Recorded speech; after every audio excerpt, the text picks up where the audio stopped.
2026년 6월 전 금융권 가계대출이 한 달 동안 8조 3천억 원 늘었습니다.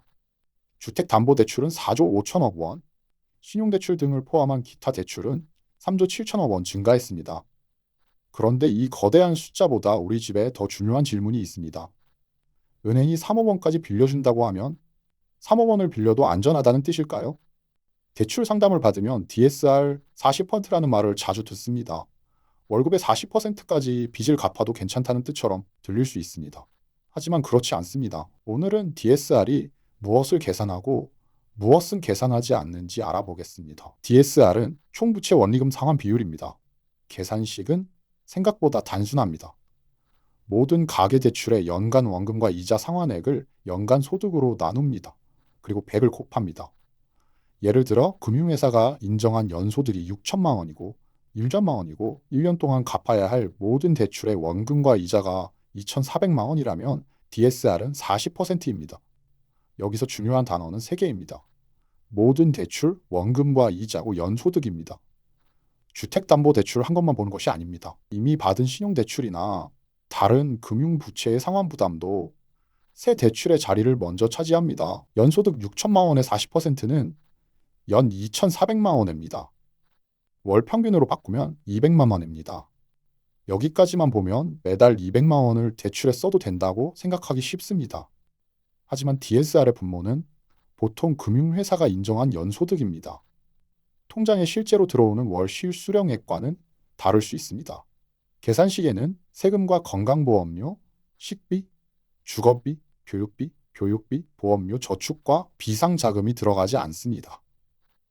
DSR 40%는 금융회사가 상환 능력을 심사하기 위한 규제상 상한입니다. 우리 가족이 편안하게 감당할 수 있는 생활비 기준이 아닙니다. 한도 안에 들어왔다는 말과 안전하다는 말은 서로 다릅니다. 같은 연소득 6천만 원 사례를 계속 보겠습니다. 규제상 연간 원리금 한도가 2,400만 원이라고 가정합니다. 다른 대출이 없다면 월 평균 200만 원의 상환 여력이 계산됩니다. 그런데 기존 신용대출과 자동차 할부가 DSR 계산에서 연 600만 원을 차지하고 있다면 어떻게 될까요? 새 대출에 남는 자리는 연 1,800만 원, 월 평균 150만 원으로 줄어듭니다. 같은 소득인데도 기존 부채 때문에 새 대출의 상환 여력이 매달 줄어든 것입니다. 대출을 알아볼 때는 새로 빌릴 금액만 적으면 안 됩니다. 현재 가진 모든 부채의 잔액과 월 납입액을 한 장에 모아야 합니다. 이 차이를 주택담보대출 원금으로 바꿔보겠습니다. 30년 원리금 균등 상환 연 4% 수수료를 제외한 교육용 계산입니다. 월 200만 원을 상환할 수 있다고 계산하면 대출 원금은 약 4억 1,900만 원이다. 월 150만 원이면 약 3억 1,400만 원입니다. 월 상환 여력 50만 원의 차이가 대출 원금에서는 약 1억 500만 원 차이로 커집니다. 실제 금융회사는 대출 종류별 산정 만기와 상환 방식, 소득 인정 방법을 따로 적용합니다. 그래서 이 숫자를 실제 한도로 사용하면 안 됩니다.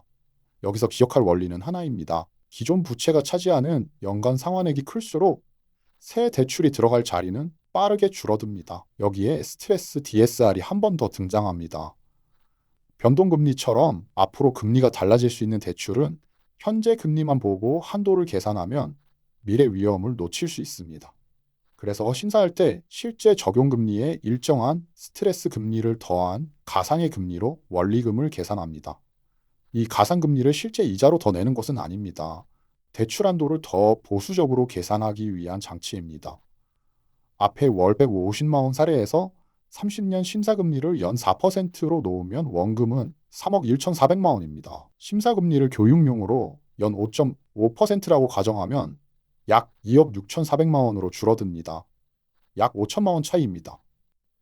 실제 가산폭은 지역과 대출 종류, 고정, 혼합, 주기, 변동 구조, 신청 시점에 따라 달라질 수 있습니다. 이제 가장 중요한 구분입니다.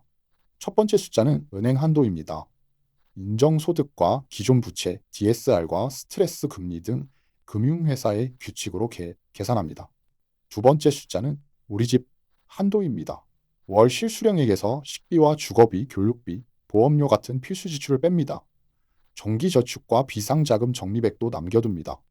그 뒤에도 매달 무리 없이 낼 수 있는 금액이 우리 집의 상환 가능액입니다.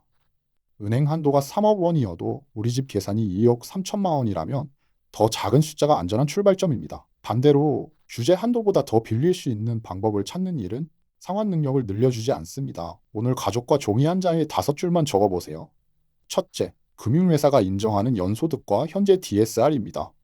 둘째, 주택담보대출과 신용대출, 자동차 할부를 포함한 모든 부채입니다. 셋째, 은행이 제시한 최대 한도와 월 상환액입니다. 넷째, 월 실수령에 의해서 필수 지출과 저축, 비상자금을 뺀 우리 집 상환 가능액입니다. 다섯째, 예상금리가 1%포인트와 2%포인트 높아져도 버틸 수 있는지 계산합니다. 오늘의 한 문장은 이렇습니다. DSR 40%는 빌릴 수 있는 돈을 심사하는 선이지 우리 가족이 안심하고 써도 되는 생활비 기준은 아닙니다. 다음 대출 상담에서는 최대 얼마까지 나오나요? 보다 매달 얼마를 내야 하고 우리 집에 얼마가 남나요를 먼저 물어보세요. 오늘 영상이 도움이 되셨다면 구독과 좋아요로 함께 해주세요. 다음 금매 탈출 시간에 만나요.